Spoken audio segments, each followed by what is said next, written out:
작년에 한국의 장로교단 통합교단의 총회장 목사님이 자신의 교회 권사님과 무인 호텔에서 나오는 장면이 발각이 되어서 사회적으로 매우 큰 충격이 된 적이 있습니다. 이제 이런 뉴스가 더 이상 놀랄 일이 아닌 것 같습니다. 한국에서 이 기독교인의 윤리가 너무나 큰 지탄을 받고 있습니다. 근데 결정적인 계기가 된 것이 언젠가 하면 1999년도 옷 로비 사건이 아닌가 싶습니다. 기독교인이라고 늘 말해왔던 신동아 그룹의 회장이 외화 밀반출 사건으로 수사를 받게 되자 당시 권력 핵심에 있는 분들의 부인에게 이 최순영 회장의 부인이 고가의 옷을 이제 상납한 이런 옷 로비 사건이 있었습니다. 이 일로 대한민국 역사상 특별검사법이 처음 제정이 된 것입니다. 우리는 요즘 특검, 툭하면 특검이 나오잖아요. 근데 이때 처음 특검이 이제 만들어졌어요. 왜냐하면 국민들이 검사를 못 믿겠다 해가지고 특검 제도가 이때 생긴 것으로 알고 있습니다. 근데 문제는 여기에 등장하는 주인공 4명의 여성이 전원이 다 강남의 대형 교회를 열심히 다니고 있는 기독교인들이었다고 하는 겁니다. 이 일로 한국 사회는 안 그래도 이 교회를 좀 좋지 않은 시각으로 바라보다가 결정적으로 삐뚤게 보게 된 계기가 되지 않았나 그렇게 생각을 해봅니다. 미국에 바나 리서치 센터가 있습니다. 이것은 굉장히 유명한 리서치 센터인데요. 수년 전에 발표한 통계를 제가 찾아보니까 미국인들의 90%가 지금 심각한 윤리적인 상황을 맞고 있다고 답을 했습니다. 물론 기독교인과 기독교인이 아닌 경우에 차이가 있습니다. 하지만 그럼에도 불구하고 정말 전체적으로 90%가 지금 우리가 살고 있는 이 시대에 심각한 윤리적인 위기가 왔다라고 답을 하고 있습니다. 그 중에 질문 중에 하나가 이런 질문이 있어요. 상황에 따라 도덕의 기준이 달라질 수 있는가? 우리가 새가족반에서 하는 상황 윤리적인 질문이겠죠. 상황에 따라 도덕의 기준이 달라질 수 있는가라고 하는 질문에 크리스찬들의 41%가 그렇다라고 답을 했고요. 크리스찬이 아닌 사람은 무려 85%가 그렇다라고 답을 했습니다. 이 말은 뭔가 하면은 도덕적인 절대 가치를 부정하는 것입니다. 상황에 따라 얼마든지 이 윤리의 잣대가 바뀔 수 있다라고 하는 그러한 가치관을 보여주는 것이어서 매우 충격적인 통계라고 말할 수가 있습니다. 심지어 그리스도인이라고 하는 사람들조차도 절반 정도가 상황에 따라 도덕이 이럴 수도 있고 저럴 수도 있다고 답을 했다 하는 것이죠. 그래서 오늘 저와 여러분들이 함께 나눌 이 말씀과 같은 이런 말씀은 오늘 현대인들에게는 매우 진부한 얘기로 들리고 매우 독선적인 얘기로 들릴 수가 있어요. 그럼에도 불구하고 오늘 우리가 반드시 그럴수록 들어야 될 하나님의 말씀인 줄로 믿습니다. 우리가 지난 5월 말부터 디도서 강해를 시작했는데요, 1장을 제가 3번에 걸쳐서 강해를 했습니다. 이제 오늘 2장 이제 함께 말씀을 나누려고 해요. 디도서는 그레데 섬, 지금 그리스에 있는 섬이죠. 크레테라고 영어로 말해요. 이 섬에서 사역하던 디도에게 보낸 바울의 편지라고 했습니다. 근데 그 당시 이 그레데는 매우 음란하고 부도덕한 곳이었다 말씀드렸어요. 이런 곳에서 사역하는 디도에게 바울 사도는 우리가 복음을 믿고 그리스도인이 되었으면 우리의 삶 속에서 윤리적으로 그리스도인답게 살아야 한다는 것을 강조합니다. 그래서 바울 사도는 교회에서뿐만 아니라 가정에서, 세상에서 그리스도인다운 윤리적인 삶을 살아야 된다. 그래서 제가 디도서 전체의 제목을 총체적 그리스도인의 삶, 이렇게 제가 잡아서 1장에서 여러분들에게 말씀을 드렸습니다. 자, 오늘 2장인데요 1장 뒷부분이 거짓 교사에 대한 가르침으로 끝이 났어요. 그래서 거짓 교사에 대한 가르침을 하고 난 뒤에 이제 참된 교사인 디도에게 권면을 하는 것입니다. 2장 1절을 보니까 오직 너는 이렇게 시작을 하고 있는데요, 이 말은 원래 원문으로 쉬되라고 이렇게 발음을 하는 단어입니다. 이것을 직역하면 그러나 너는 이렇게 표현할 수가 있어요. 거짓 교사들은 이래 했지만 그러나 너 디모데는 이렇게 시작하는 것이죠. 그래서 이 쉬되라고 하는 이 말은 목회서신에 5번 나오고 있는데 모두 세상과 구별된 삶을 말할 때 이 단어를 쓰고 있습니다. 그러나 너희는, 그러나 우리는, 그죠? 세상과 구별된 삶을 강조할 때 쓰고 있습니다. 거짓 교사들의 가장 큰 특징을 한마디로 다시 말하라고 한다면 그들은 하나님을 안다고 생각하고 있고 하나님에 대해서 말은 잘하지만 그들의 삶은 그렇지 않다는 것이죠. 그들의 행동은 부인하는 자다. 1장 마지막 절 16절에 그렇게 끝이 났어요. 그래서 거짓 선생들은 하나님을 자기들이 잘한다고 말을 하고 말은 막 그럴싸하게 해요. 하지만 실제적으로 그들의 삶과 그들의 행동은 하나님을 부인하는 것이다 이거죠. 그와 대조적으로 참된 교사인 디도는 1절에서 바른 교훈에 합당하게 살아라 이렇게 강조하고 있죠. 바른 교훈에 합당하게 살아라. 자, 바른이라고 하는 말, 휘기아이누세스라고 하는 이 단어는 원래 휘기아이노라고 하는 단어에서 나왔는데 여기서 영어 하이진이라고 하는 그런 위생, 건강이라는 단어가 파생이 된 것으로 보입니다. 다시 말하면 이 단어는 건강함 그 말이에요. 건강한, 바른, 건강한. 그래서 복음서에서 질병을 앓다가 예수님으로부터 치료를 받았을 때, 고침을 받았을 때 바로 이 단어를 사용하게 되었습니다. 목회서신에서는 특별히 병든 가르침과 대조적인 건강한 기독교 교리를 설명할 때 이 단어를 쓰고 있습니다. 이렇게 건강하고 바른 교훈을 통해 합당한 것을 가르치라. 이것이 바로 의무를 그들에게, 디도에게 강조하고 있어요. 그래서 바울은 1절에서 10절까지 오늘 본문 그레데 교인들에게 전달해야 될 합당한 윤리가 무엇인지에 대해서 여러 대상들을 한 명 한 명 이제 놓고 설명하고 있습니다. 그러고 난 뒤에 우리가 다음에 살펴볼 11절부터 15절은 이러한 의무를 뒷받침하는 교리에 대해서 다시 정리하고 있는 것입니다. 바울은 교인들을 여러 분류를 해서 각각의 적합한 윤리의 권면을 하고 있다고 말씀드렸죠. 첫 번째는 시니어 남성들에 대한 권면이 나옵니다. 자, 여기 늙은 남자는 이렇게 번역을 했는데 좀 이렇게 과거에는 이렇게 번역을 했지만 성경 번역이 조금 바뀌었으면 좋겠다 그렇게 생각합니다. 그래서 저는 시니어 남성들, 영어 표현이긴 하지만 훨씬 더 기분이 좋으시죠? 그죠? 누가 저한테도 저 늙은 남자 이렇게 말하는 것보다, 그죠? 저기 시니어 남성분 이렇게 말하면 훨씬 기분이 좋잖아요. 그죠? 과거에는 이런 사람에 대한 존중 이런 것들이 한국의 사상에 별로 부족했어요. 그래서 제가 옛날에 성경 번역가들한테도 한번 제가 심하게 말을 한 적이 있습니다. 성경에 병신이라는 단어가 왜 나오냐? 장애인이지. 뭐 저는 자, 절름발이 막 이렇게, 그죠? 옛날 성경 보면 그렇게 막 돼 있잖아요. 그래서 많이 고쳐졌어요, 사실은. 저도 사실은 이런 표현들에 대해서 몰랐어요. 한국에서 시장생활을 했으니까. 근데 제가 장애인 올림픽 2000년 시드니 올림픽도 하고 이어서 장애인 올림픽을 제가 하면서, 올림픽 때는 제가 채플런만 했지만 장애인 올림픽 때는 제가 채플런도 하면서 통역 시스템도 하면서 장애인들하고 굉장히 가까이 있으면서 막 뛰어가서 통역도 하고 이런 일도 했거든요. 휠체어 막 밀어주기도 하고 별거 다 했거든요. 그러면서 이 장애인 올림픽을 준비하면서 제가 장애인에 대한 책들을 읽다가 제가 크게 회개한 적이 있습니다. 내가 너무 몰랐구나. 정말 몰랐구나. 우리 가족 중에 장애인이 없다 보니까 너무 몰랐어요.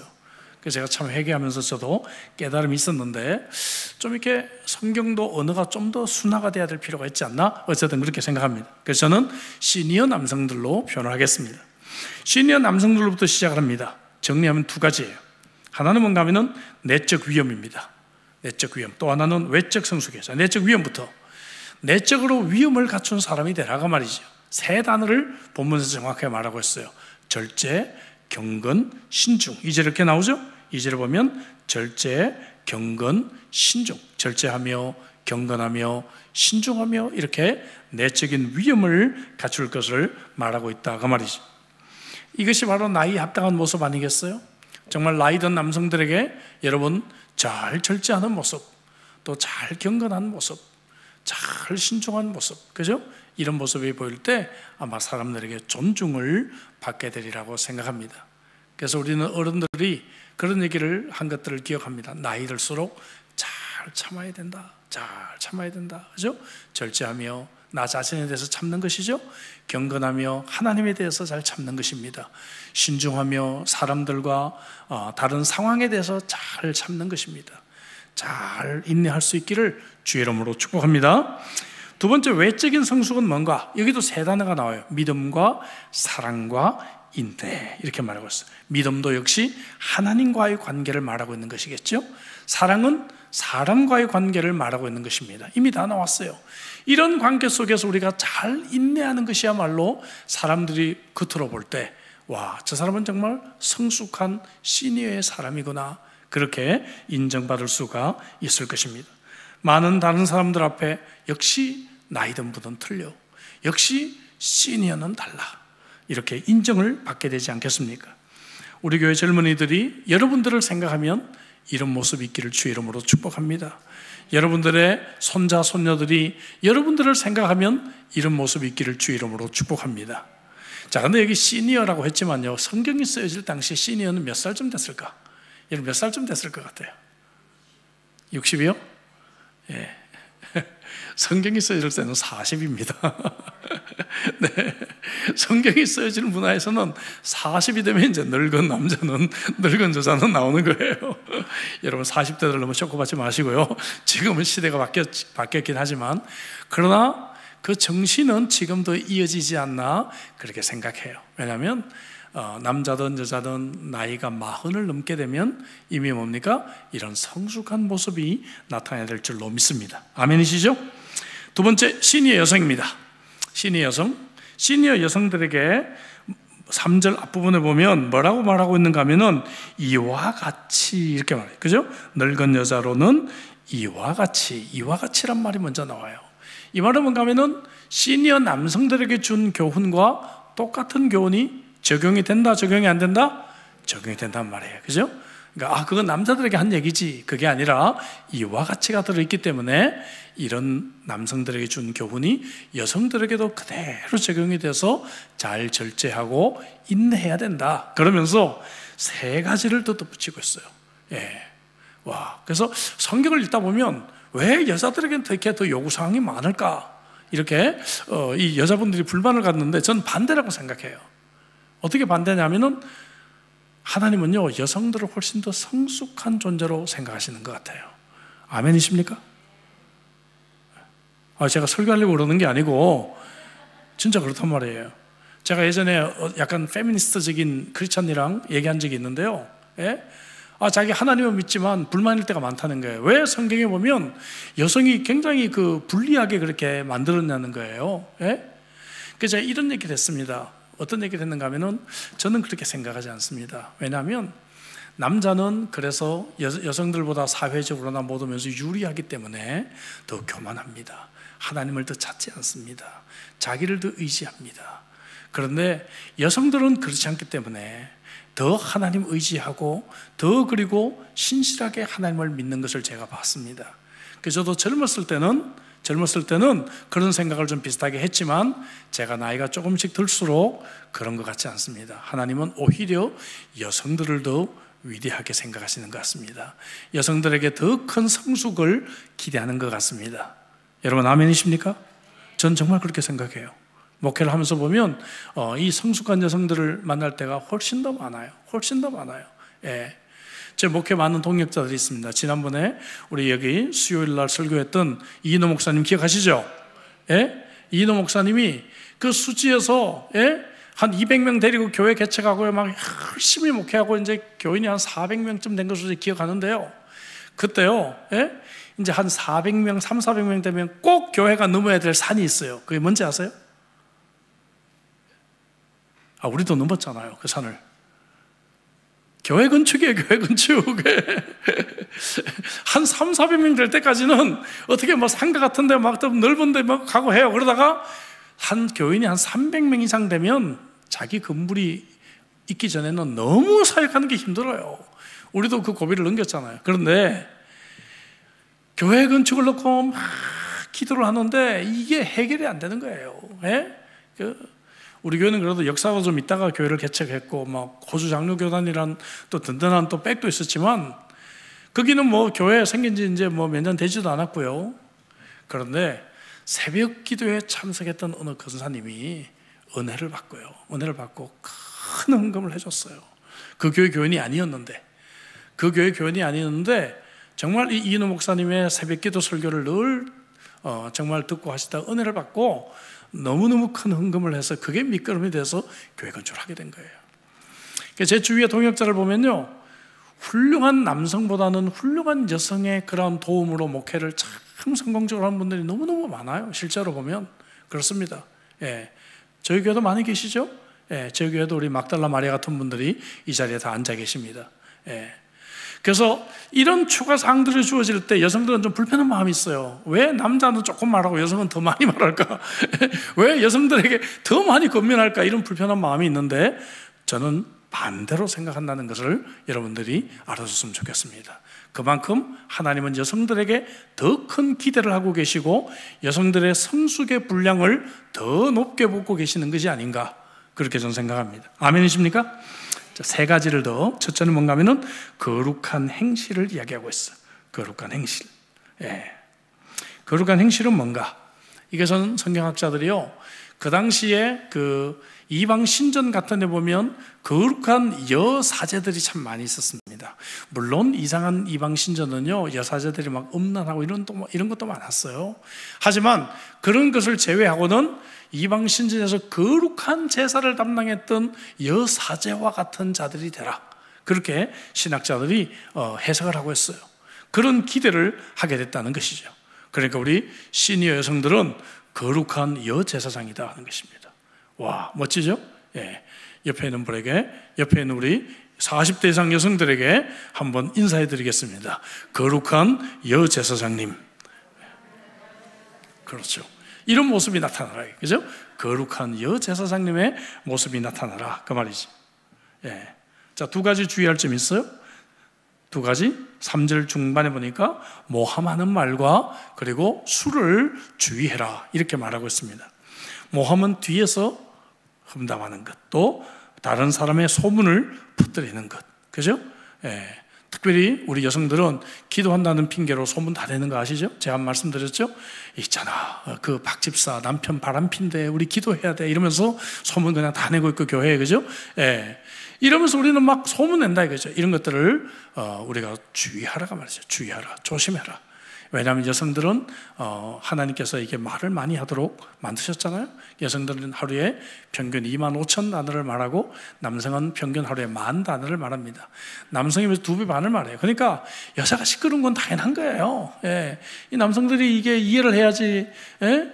집에 돌아오는 여자가 뭐라고 말하는데서 시끄러워 뭐 이러면 안 된다는 거죠, 그죠? 어떤 남성들은 요즘 보면 이 평일날 위크데이에 이 호텔을 예약해서 퇴근해서 그 직장 근처 호텔에 가서 하루 쉬었다가 그 다음날 출근하는 남자들이 늘어나고 있어요. 집에 가면 또 피곤하니까. 하루 종일 직장에서 상담을 들었는데 집에 가면 또 와이프가 또 상사가 되니까 피곤해가지고 자기 직장 근처 하루 막 예약을 하고 출근하는 남자들이 늘어나고 있다고 합니다. 예. 여러분, 그래도 그 말을 들으러 집으로 가시기 바랍니다. 여성들은 25,000 단어를 말하도록 하나님 만드셨어요. 그러니까 말을 많이 하다 보니까 말을 많이 하면 자연적으로 말을 실수할 수 있는 가능성이 많이 있다는 것입니다. 그만큼 말을 조심해라 이거죠. 술은 성경에서 늘 부정적인 것으로 등장을 합니다. 그죠? 예, 술이 처음 나오는 것도 노아의 아들들이 실수하는 장면에 술이 처음 나옵니다. 그래서 근래 여러분 췌장암에 대한 관심이 굉장히 많아졌어요.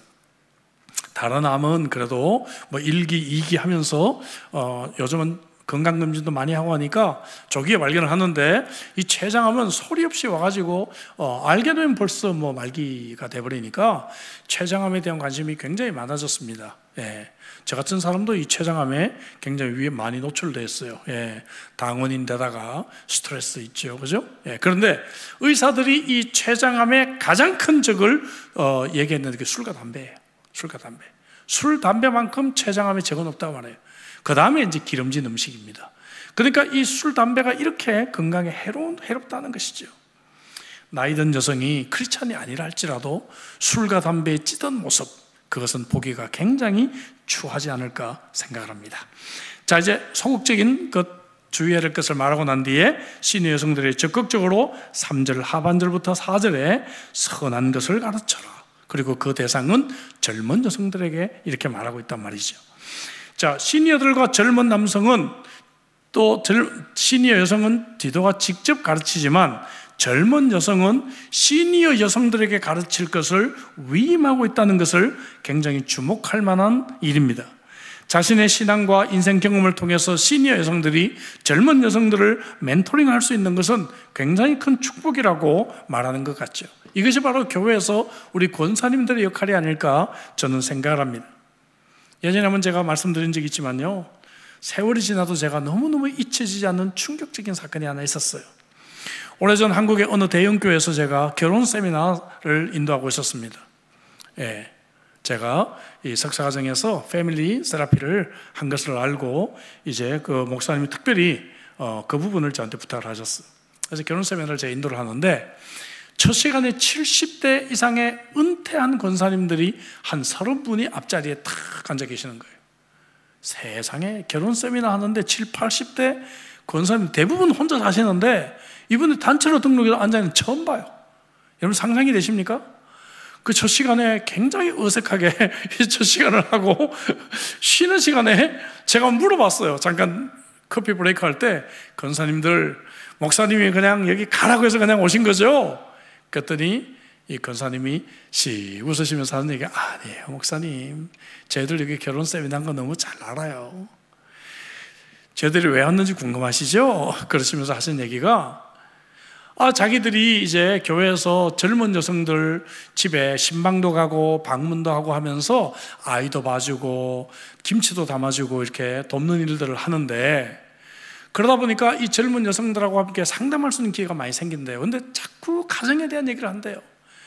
가정의 갈등, 남편하고의 갈등, 시댁과의 갈등, 이런 얘기를 많이 하는데 자신들은 옛날 유교 문화밖에 배운 것이 없지 않습니까? 그래서 이들에게 뭘 어떻게 답해 줄지를 몰라서 우리가 이번 기회에 성경적인 결혼에 대해서 좀 잘 배워가지고 젊은 여성들에게 성경적으로 우리가 잘 도와주자. 그래서 단체로 이렇게 등록하고 이 앞자리에 앉으셨대요. 와, 너무너무 존경스럽지 않습니까, 여러분? 예? 별로 안 놀라시네, 그죠? 너무너무 전 존경스러웠어요. 예. 그리고 너무 은혜롭게 저도 최선을 다해서 그 세미나를 했던 그런 기억이 있습니다. 이런 멋진 시니어 여성들이 있는 교회는 보지 않아도 얼마나 멋진 교회일까, 그런 생각을 해봅니다. 이 자리에 있는 여러분들이 그런 멋진 시니어 되시기를 주 이름으로 축복합니다. 세 번째는 젊은 여성들이에요. 자, 이제 자연스럽게, 그죠? 젊은 여성들에게 시니어 여성이 가르치라 그러면서 젊은 여성들에게 이제 다가갑니다. 자, 이들은 시니어 여성들에게 가르침을 받아서 먼저 남편과 자녀를 사랑하라 이렇게 권고하고 있습니다. 여기서 이 사랑은 남편이 멋진 생일 선물을 해줘서 사랑이 아니고, 또 멋진 곳으로 여행을 떠나는 로맨틱한 사랑이 아니고, 이 사랑은 예수님과 같이 희생과 섬김의 사랑인 줄로 믿습니다. 제가 이 말을 그렇게 많이 이해를 못했는데요, 제가 목회를 좀 짧지 않은 세월 하면서 정말 이렇게 젊은 우리 여성들을 이렇게 상담도 해보고 그리고 이렇게 교제를 하면서 느끼는 건 뭔가 하면은, 많은 여성들이 결혼하고 한 10년 동안 보면 남편과 이 자녀에 대해서 굉장히 회의감을 갖고 있다는 거예요. 예. 결혼이 이런 것인 줄 몰랐는데 그때는 내가 속았지. 예? 그때는 내가 속았지. 내가 눈이 삐었지. 어쩌다 내가 이런 놈한테 걸려들었어, 내가. 예? 그리고 자녀를 낳고도 내가 일을 낳을 계획이 없었는데 이게 태어나가지고, 예? 예. 이런 자기 자존감에 대한 문제들을 너무 많이 앓고 있더라고요. 그래서 이런 말씀이 굉장히 이해가 돼요, 저는 이제는. 예? 이 젊은 여성들에게 남편과 자녀를 사랑해라 하는 말씀이 많이 이해가 됩니다. 예전에는 당연하지 이렇게 생각했는데, 제가 이렇게 많이 상담을 하면서 대해보니까 결혼하고 한 10년, 15년 정도 된 이러한 그 젊은 여성들이 정말 남편에게 대해서 이제 기대할 거 다 내려놓고 남편에 대해서 그냥 다 소망도 없고, 에이구, 우리 남편은 그냥 그래요. 그리고 자녀들에 대해서도 아이고 이거 지 아빠 닮아가지고 이 머리가 틀렸어요 그러고, 그죠? 그런단 말이에요, 그죠? 그러다 보니까 아마 성경이 이런 말씀을 특별히 권면하고 있지 않나 싶어요. 여러분 잘 들으십시오. 젊은 여성들은 남편과 자녀를 사랑하라는 권면을 우리들에게 주고 있는 것입니다. 아멘이십니까? 나가서 성실한 살림꾼이 되라. 5절 앞부분에서 보면 신중하며 순전하며 집안일을 하도록 훈련하라, 이런 말씀이 있습니다. 신중하고 순전하며 집안일을 하라. 쉽게 말하면 성실한 살림꾼이 되라 이 말이에요. 성실한 살림꾼. 여러분 이 질문 앞에 여성들은 모두 답해야 될 줄로 믿습니다. 하나님께서 여러분들에게 나중에 물으실 거예요. 여러분들은 천국 가서 내가 뭐 교회에서 뭐 권사로 주님의 교회를 섬겼습니다. 저는 헌금을 얼마나 했습니다. 저는 전도를 몇 명 했습니다. 이런 얘기를 하고 싶겠지만 하나님은 여러분들에게 이런 질문을 던질 것 같아요. 당신은 신실한 살림꾼으로 살았습니까? 이 질문을 던질 것 같아요. 네, 정말 그렇습니다. 그래서 우리 어머니들이 항상 여자는 부지런해야 된다, 여자는 엉덩이가 가벼워야 된다, 그런 얘기를 참 많이 하셨던 것으로 기억을 합니다. 예, 엉뚱한 여자 되지 마시고 엉뚱한 여자 뭔지 아시죠? 엉덩이가 뚱뚱한 여자. 예, 엉뚱한 여자 되지 마시고 엉덩이가 가벼운 여자 되시기를 주의 이름으로 축복합니다. 근데 사실 남자도 마찬가지예요. 여기 특별히 여성들에게 강조가 된 것이, 그렇다고 해서 남자들은 신경 안 써도 된다, 그런 말은 아니죠. 그죠? 똑같지만 그러나 집안일에 가장 큰 책임이 여성들에게 있으니까, 마치 가정의 가장 큰 책임이 남편, 그래서 가장이라고 하듯이 집안일의 가장 큰 책임이 여성들에게 있으니까 여성들에 대한 특별한 권면이 아닌가 싶습니다. 자, 세 번째, 젊은 여성들에게 5절 하반절을 보니까 접대와 순종을 가르치고 있어요. 5절 뒷부분 볼까요? 선하며 자기 남편에게 복종하라. 자, 선하며 했는데, 선하며라고는 이 말이 무슨 말인가 하면 그냥 착하다 그 말이 아니고요, 이 말이 쓰여진 배경은 뭔가 하면은 그 당시에 손님 접대를 의미합니다. 예, 제가 한번 언급을 했는데요, 이 성경이 쓰여질 초대교회 당시에는 숙박시설이라는 것이 없었어요. 그러면은 여러분 이 복음 전도자들이 가면 어디에 묵어야 돼요? 크리스천 집에 묵어야 되는 거예요. 예? 제가 어렸을 때만 해도요, 부흥 강사가 저희 교회 오시면 다 장로님이나 집사님 댁에 묵었어요. 예? 예. 뭐 여인숙 같은 게 있긴 있었는데, 그죠? 예. 뭐 그런데 묵지 않고 다 가정에 묵었어요. 가정에. 예. 식사도 다 가정에서 했습니다. 그래서 저는 어렸을 때 저희 집에 꼭 부흥 강사님이 오셔서 식사 대접을 하시게 됐는데, 제 아버님이 안수 집사님이실 때, 그러면 이 부흥 강사가 앉는 이 식탁과 그 다음 이제 장로님들이나 같이 따라온 분이 앉아서 밥 먹는 식탁과 그 다음에 우리 식탁이 이제 3개가 놓여 있는데 이 반찬이 달라요. 여기는 5스타, 여기는 3스타, 여기는 시장 음식. 이게 다 달라요. 왜냐면 그 당시만 해도 반찬을 똑같게 그렇게 할 수가 없었어요, 경제적으로. 예. 뭐 좀 저같이 60대 이상 되신 분들은 아마 아실 거예요. 그러면 저는 기어코 부흥 강사 옆자리를 차지하고 뚫고 들어가서 앉았습니다. 예. 나는 이 음식을 먹고야 말리라. 예. 근데 제가 막내기 때문에 봐줬어요. 막내기 때문에. 예. 그래서 저는 늘 부흥 강사 목사님 옆자리에 앉아서 식사를 하게 됐는데, 그러다 보니까 지금도 외부 강사가 오시면 제가 옆자리에서 앉아서 식사를 하고 있습니다. 예. 제가 어쨌든 그런 여담이고요. 옛날에 숙박시설이 없었으니까 가정에서 묵게 됐는데, 그러면 가정에서 누가 호스팅을 한다 그러면 남자가 중요해요, 여자가 중요해요? 여자가 중요하죠. 여자는 잠자리 봐야 되죠. 수건 같은 거 봐야 되죠. 집 청소 해놔야 되죠. 혹시라도 갈아입을 옷이 있을까 봐야 되죠. 그죠? 그러니까 여자의 역할이 너무너무 중요하잖아요. 음식 대접해야지. 그죠? 그러니까 특별히 이 여성들에게 권면하기를 뭡니까? 접대를 잘해라. 손님 접대를 잘해라는 것이죠. 여러분, 오늘 우리들에게 적용해 볼 필요가 있어요. 이 당시 문화에서는 손님 접대, 자기 집에 호스팅하는 거지만 요즘은 뭐 집에 오라 그래도 안 와요. 제 조카들 뭐 여기 호주 여행 가끔 오는데 우리 집 방 넓어, 2층에 방 3개 있어 해도 안 와요. 예, 저기 뭐 다링하버 시티에 호텔이나 에어비앤비 하지 않거든요. 요즘은요, 문화가 달라졌어요. 그러면 어떻게 할 것인가? 그럼 우리가 한국에서 이렇게 오시는 손님들 공항 픽업이라도 한번 해드리고, 식사라도 한번 맛있게 해드리고, 멋진 관광 포인트라도 한번 모셔드리는 이런 역할을 우리가 잘해야 되지 않을까 생각합니다. 아멘이시죠? 우리 교회도 손님들이 가끔 오시는데, 여러분들이 누가 온다 그러면 저한테 얘기를 하시는 거예요. 목사님, 그 목사님, 설교하러 오신 목사님, 혹시 식사 대접할 기회가 있겠습니까? 제가 식사 대접하고 싶습니다. 그죠? 이것이 바로 여러분들이 이렇게 선하고의 의미예요. 자기 남편에게 복종하라. 자, 이 말씀은 많이 나오죠. 다시 한번 말씀드리지만, 남편하고 어쨌든 위치가 달라서가 아니라 성경은 늘 남자와 여자는 동등하다고 가르칩니다.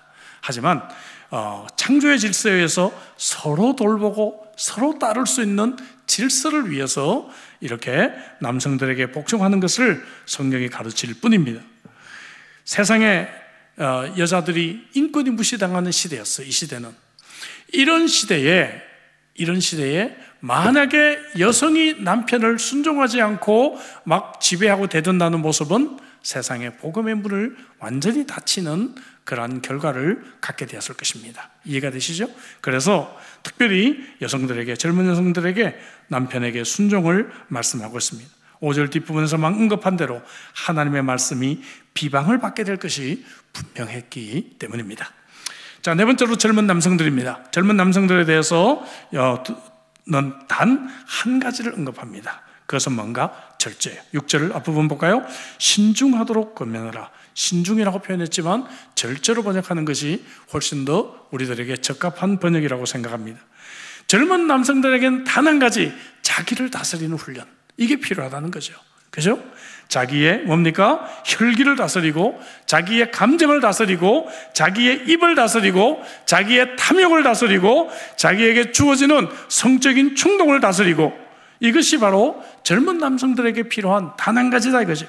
그래서 자기를 다스리는 것이 이만큼 젊은 남성들에게는 어려운 것이라는 걸 또한 우리들에게 말하고 있어요. 실제적으로 보면 잠깐의 그 분노를 참지 못해서 평생 전과자의 낙인을 찍고 살아가는 사람들이 있단 말이죠. 그렇지 않습니까? 예. 잠깐의 인터넷 사이트를 보다가 욱해가지고 댓글 잘못 달았다가 평생 전과자가 돼가지고 살아가는 분들이 계세요.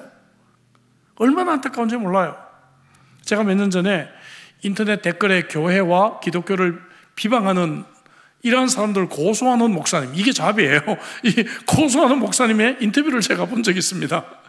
뭐 이런 목사가 다 있을까? 저도 처음에는 굉장히 오해를 했어요. 예. 그래가지고 이제 이 사람이 인터뷰 기사를 좀 관심 있어서 이렇게 읽어보니까 이게 이해가 돼요. 왜 그런가 하면 인터넷에 뭐 교회에 뭐 뉴스 이런 것들이 나오잖아요. 그럼 거기다 대고 막 악성 비난을 막 답니다. 예? 근데 이런 사람을 고소를 해요. 고소를 하면 이제 경찰서에서 피의자가 되니까 댓글 단 이 젊은 사람들에게, 특히 대부분이 남성이라 그래요. 젊은 남자들에게 연락이 갑니다. 연락이 가면 경찰서에서 피해자 조사를 받으러 가는 거예요. 이때부터 좀 심각하게 느껴지는 거예요. 이게 지금 뭐가 되는 거지 하고 가면 경찰이 다 이럽니다. 빨리 그분에게 연락해서 합의를 하라고 얘기를 한대요. 왜냐하면 합의를 안 하면 이거 분명히 벌금형인데, 여러분 벌금형은요 5만 원 이상 되면 전과 기록이 남습니다. 예? 5만 원 이상 되면? 그럼 전과 기록이 남으면 이건 취직이 안 돼요. 나중에 장래에 아주 어렵습니다. 예. 그러니까 이제 경찰이 얘기를 하는 거죠. 젊은 청년한테 네가 갑자기 욱해서 그 댓글 단 건데 빨리 합의를 해라. 빨리 합의를 해라. 예. 연예인들 뭐 이런 사람들로 막 댓글 달고 하잖아요. 옛날에 막 세월호 때도 그 댓글 달은 사람들 그 여성이 막 고발해가지고, 그죠? 어떤 사람이 계산하면 60억인가 돈을 벌게 생겼다고 뭐 이런 얘기도 나오더라고요. 보니까 뭐 정확하게 모르겠지만, 그러니까 이제 이 사람이 목사님에게 연락하는 거예요. 예? 저 실례지만 저기 어떤 분 맞습니까? 제가 댓글 잘못한 것 때문에 제가 좀 합의를 하고 싶습니다. 그러면 이제 목사님이 자기 사무실에 초청을 한대요. 초청을 해서 차 대접 잘하고 잘 다 이러고 설명을 한대요. 물론 그 기사 내용이 어느 정도는 사실이지만 어떤 거는 사실이 아닌 것도 있고, 또 전체적으로 볼 때는 이런 면도 있다. 예를 들어서 이제 목사님 은퇴한다고 말이지, 뭐 전별금을 뭐 5억을 받았다, 이런 거 보고 막 욱해가지고 뭐 목사 잡은 좋다 막 이런 달잖아요. 그러면 이제 설명을 해준대요. 다른 직업은 퇴직금이라는 것이 있어서 이제 노후를 보장되지만, 이 목사님은 개척해서 지금까지 퇴직금 한 번도 없이 갑자기 은퇴를 하게 됐는데, 우리가 죽지 않으면 이제 100세까지 살아야 되는데 무슨 돈 가지고 살 거냐, 5억 하지만 3억이 전세비다, 전세비. 이렇게 이제 설명을 해주고 다 하면, 너희 아버지가 그런 경우라면 어떻게 되겠냐, 그러면 네가 아버지를 평생 30년 동안 먹여 살리겠니? 이렇게 설명을 하면 상황이 좀 더 이해가 되잖아요. 예, 이해를 시키고 난 뒤에, 아유, 제가 좀 경솔하게 잘못한 것 같네요. 어떻게 하면 좋습니까? 그래, 내가 고소 안 할 테니까 반성문 짧게 쓰고 댓글 지우고, 대신에 그 사이트에다가 내가 이런 면에서 생각이 부족했는데 전체적으로 설명을 듣다 보니까 이런 면이 있더라, 글 하나 올려라. 그렇게 하고 합의를 봐주면 돼요. 그러면 이 사람은 다시는 엔티 크리스천 글을 안 올린다고 해요. 그래서 이 얘기를 들어보니까 이것도 또 이게 좀 할 수 있는 일이구나, 그런 생각이 들게 됐습니다. 여러분 좀 이해가 되시죠? 제 얘기가 꼭 그 사람을 막 고소하고 그러려고 하는 것이 아니라 계몽하기 위해서, 그런 일을 하고 있다는 거죠. 어쨌든 젊은이들이 한순간에 자기를 다스리지 못해서 이런 일들을 벌이고 있다는 거죠. 격려. 자, 젊은 남자들이 이렇게 훈련되기 위해서 많은 권면이 필요하다는 겁니다. 그래서 6절 하반절에서 이런 자들을 권면하래 이렇게 말하고 있죠. 권면해라. 자주 권면해야 돼요. 이런 설교를 통해서, 혹은 또 세미나 같은 걸 통해서. 이런 세미나도 좀 자주 해야 되고, 호주 교회는 맨스 브렉퍼스트 같은 것들이 있어요. 그래서 우리 교회도 사랑방, 특히 젊은 남자들 사랑방이 잘 안 되니까 좀 이제 나이별로 이 맨스 브렉퍼스트 같은 걸 좀 하면 어떨까 고민을 좀 하고 있습니다. 자, 여기까지 이제 시니어 남자 여자, 젊은 남자 여자에 대해서 권면하고 난 뒤에 바울은 이들이 이렇게 윤리적인 삶을 살기 위해서는 모범이 필요하다. 그래서 가르치는 자가 모범을 보여야 된다는 것을 강조하고 있습니다. 모범입니다. 7절 앞부분에 범사에 내 자신이 선한 일에 본을 보이라 이렇게 말하고 있어요. 사도 바울은 내가 그리스도를 본받는 것 같이 너희는 나를 본받는 자가 되라, 이렇게 모범이 되기를 원했고, 디모데전서 4장 12절에서도 목회서신에 누구든지 내 연소함을 없이 여기지 못하게 하고 오직 말과 행실과 사랑과 믿음과 정절에 대해서 믿는 자에게 무엇이 되라? 본이 되라, 이렇게 말하고 있습니다. 본, 이 말은 헬라어로 티포스라고 합니다. 티포스. 좀 독특한 단어죠? 이 말은 구약의 인물들을 통해서 우리가 배워야 할 것들을 의미할 때 참 많이 사용되었어요. 예를 들면 고린도전서 10장 6절에 이러한 일은 우리들의 본보기가 되어, 이러한 일은 앞에서 설명한 구약의 여러 사건들을 말합니다. 우리들의 본보기가 되었다. 11절에도 그들에게 일어난 이런 일은 본보기가 되고 또 같은 사건들을 받고 있어요.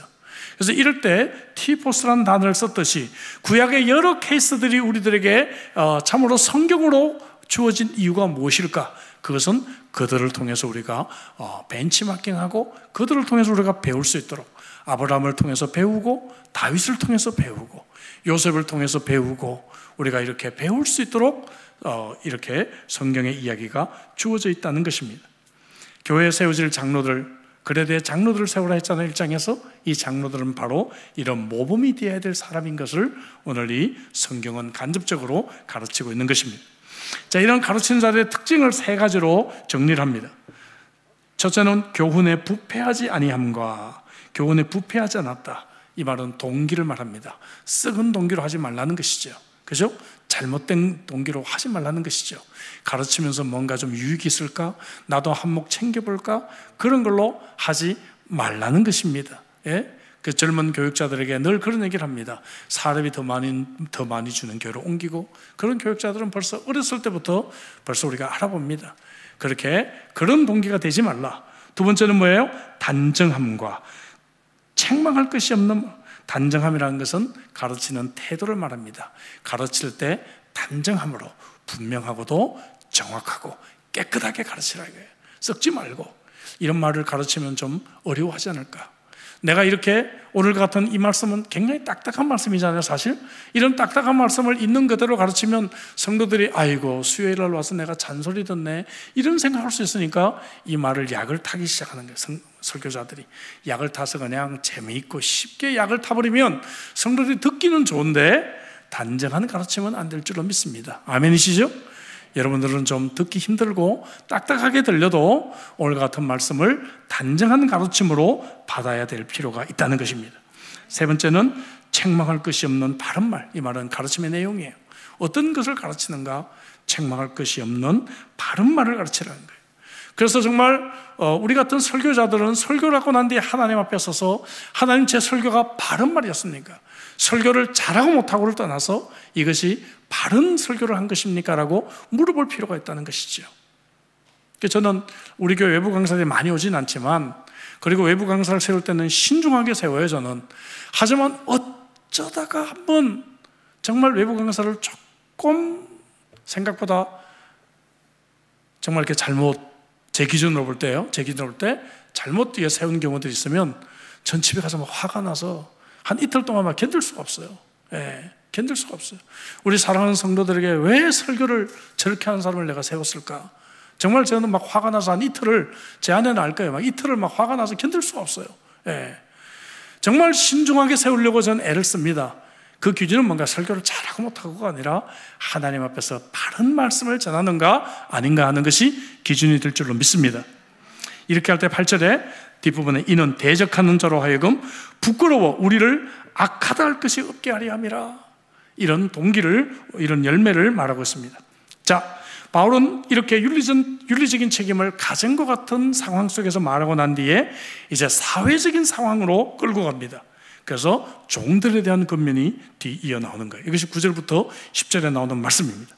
종들의 동기와 태도에 대해서 9절에 말합니다. 종들은 자기 상전들에게 범사에 순종하여 기쁘게 하고, 자, 어떻게 하라고요? 기쁘게 하고 거슬러 말하지 말라 이 말이에요. 그 동기는 상전들의 마음을 기쁘게 할 수 있도록 하라는 것입니다. 여러분들이 직장에서 상사가 있다면, 사회에서 여러분들 위에 있는 사람들이 있다면 그들의 마음을 기쁘게 일할 수 있기를 주의 이름으로 축복합니다. 이 말은요, 성경이 노예제도를 찬성한다는 것은 아닙니다. 오해하지 마세요. 성경에 이런 말씀이 나온다고 해서 그럼 성경은 노예제도를 찬성한단 말인가? 천만에요. 성경은 많은 곳에서 노예제도는 인간의 악이라는 것을 오히려 말합니다. 근데 왜 이런 말씀이 나오는가? 이 당시에 여러분 로마 인구의 절반 이상이 노예였어요. 로마는 가는 곳마다 세상을 점령해서 전부 이렇게 노예로 끌고 왔단 말이에요. 알겠죠? 적어도 로마 제국의 5천만 명 이상, 그 당시에 인구의 5천만 명이면 대단한 숫자입니다. 노예들이었단 말이에요. 이 노예들에 의해서 세상이 움직여지고 있는데 한순간에 기독교가 노예제도 폐지라고 한다면 사회가 완전히 뒤바뀌지고 맙니다. 모든 것들이. 예. 그래서 성경은 말하기를 이 노예제도가 비록 비성경적이지만, 알겠죠? 그러나 이 사회에 이런 악습이 한순간에 물러가지 않을 것을 알았다는 거죠. 그래서 뭡니까? 그런 악법 속에서라도 종들은 그리스도인이라면 그리스도인의 역할을 하라고 권면하고 있는 것입니다. 이해가 되셨죠? 자, 그러면 성품에 대해서 또 나와요. 10절에 보니까 훔치지 말고 오히려 모든 참된 신실성을 드러내라. 훔치는 것은 나쁜 손버릇 혹은 좀도둑을 의미할 때 사용된 말이에요. 저도 예전에 군 생활할 때는 공군 본부에서 생활을 했는데요. 그러다 보니 물자가 굉장히 흔했어요. 예, 굉장히 흔했습니다, 물자가.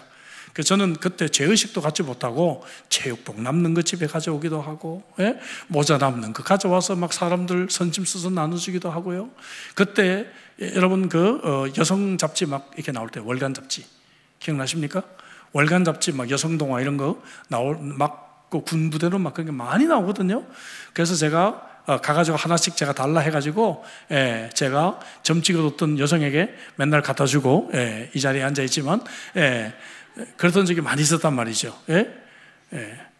제 아내는 이게 왜 이렇게 오는지도 모르고 하나씩 받았어요. 예, 여성 잡지를. 예. 근데 이게 나중에 보니까 이게 다 죄더라고요, 이게. 이러면 안 되는 거였어요. 그때 이런 의식이 없었단 말이죠. 그래서 하나님 앞에 회개했는데 변상은 못했습니다. 뭐 그렇다고 지금 뭐 공군본부 지금 뭐 저기 대방동에서 없어져서 청주까지 가 있는데, 그죠? 거기까지 가서 제가 뭐 20년 전, 30년, 40년 전 이랬습니다. 그럴 수는 없는 노릇 아니에요. 예. 변상까지 못했지만 이런 게 다 죄다, 그죠? 그래서 이런 훔치는 것들, 여러분 특별히 음식 같은 데서 일하다 보면 남는 음식 그냥 주인에게 말 안 하고 싸가지고 너무 쉽게 이런 잘못을 할 수 있지 않냐는 것이죠. 물론 주인이 허락한 것은 가져갈 수가 있겠지만 주인이 허락하지 않은 것은 그것도 훔치는 것이고 도둑질하는 것입니다. 여러분 아멘이시죠? 예, 저작권이 있는 것 마음대로 쓰는 것도 그것도 훔치는 것이고 도둑질하는 것이에요. 그래서 우리가 정말 훔치지 말고 신실하게 일하자 하는 것입니다. 신실한이란 말은 주인이 맡길 수 있는 사람, 믿고 맡길 수 있는 사람. 정말 내 가게를 한 달 동안 맡기고 내가 어디 정말 병으로 고생하는 부모님을 돌보기 위해 한국을 가도 이게 재정장부가 깨끗하게 잘 정리가 되어 있는 그런 사람이 되라 하는 것입니다.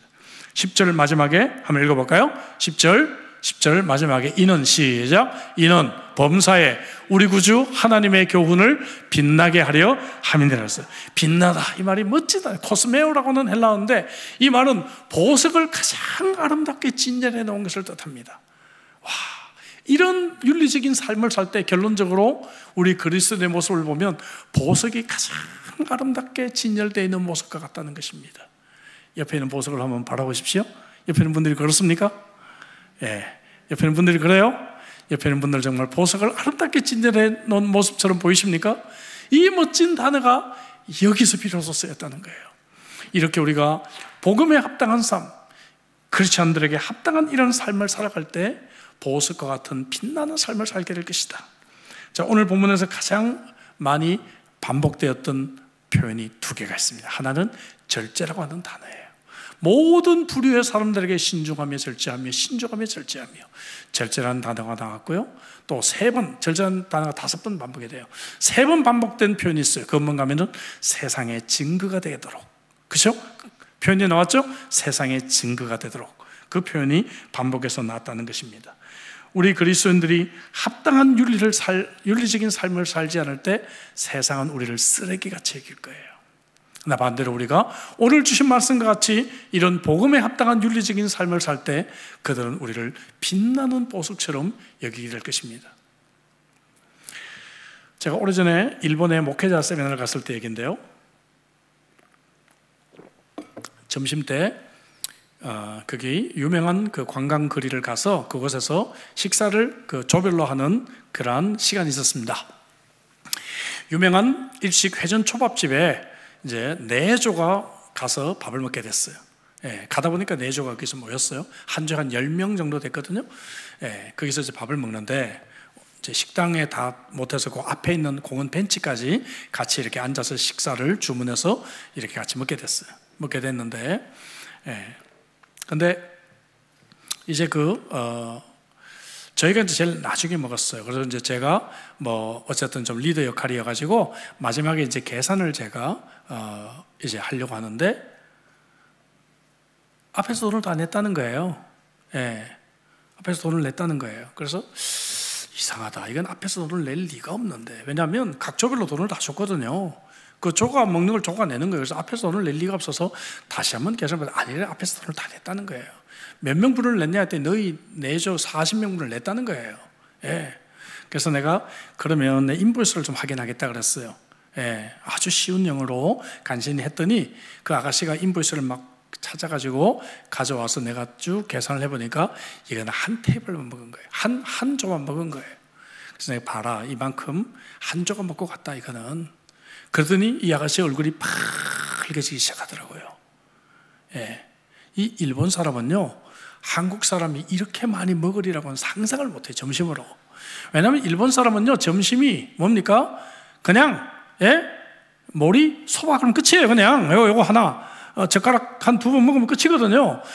근데 이 한국 사람들이 와가지고요, 너무 많이 먹었거든. 그러니까 이 한 조가 먹은 것이 이게 40명 다 먹었다고 생각한 거예요.